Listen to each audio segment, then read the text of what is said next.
Welcome back, guys, to another fabulous episode of Ask Antonio.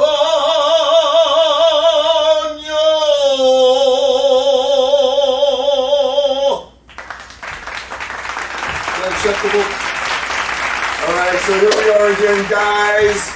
I have a question from Gina. Gina's from Florida.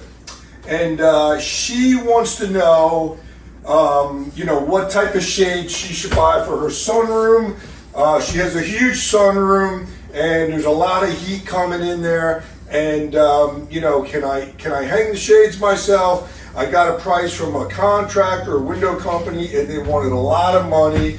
Not only for the shades. Shades are super expensive, but just the installation of the shades as well. Labor costs seem to have gone way up. There's a lot of different types of shades on the market. I mean, there's room darkening shades. There's a light filtering shades. There's a whole market full of different style shades out there, Gina. They have the wooden shades, metal blind. I mean, it goes on. It's endless. And so first you want to determine what type you want to get.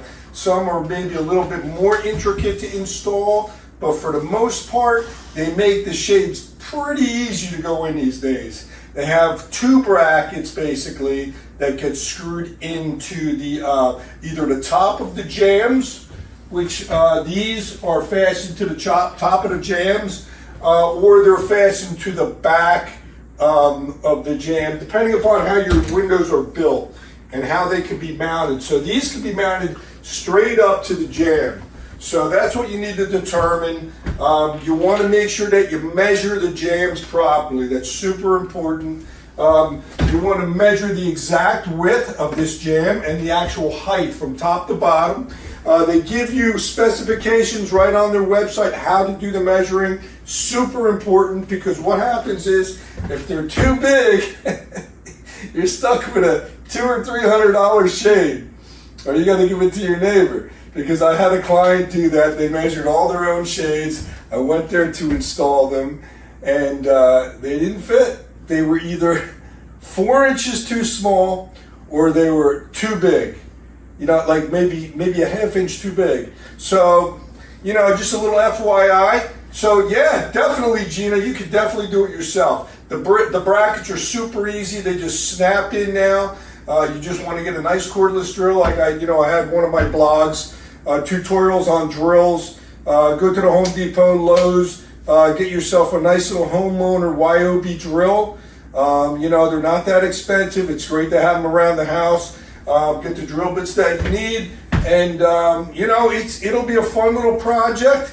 Definitely you can do it yourself. This is a super great job for a lot of you ladies out there that are looking to save some money, and that's pretty much it. So go on the website, look at all the different styles they have out there, and pick yourself something. Like I said, they're not cheap, but totally understandable why you would rather do it yourself. That's what I'm here for, to save you money. Like Crazy Eddie. Does anybody remember Crazy Eddie? From the 80s? Anyway, okay guys, thank you very much. Taka, you've been a sport here. Fabio's laying down here. He's part of the video today. I guess if maybe he is, maybe he isn't. But anyway, thanks again. Subscribe, like, hit the bell. There's a bell on my blog, so you can keep getting the videos so you don't miss any. So have a great summer, and we'll see you on the next vid.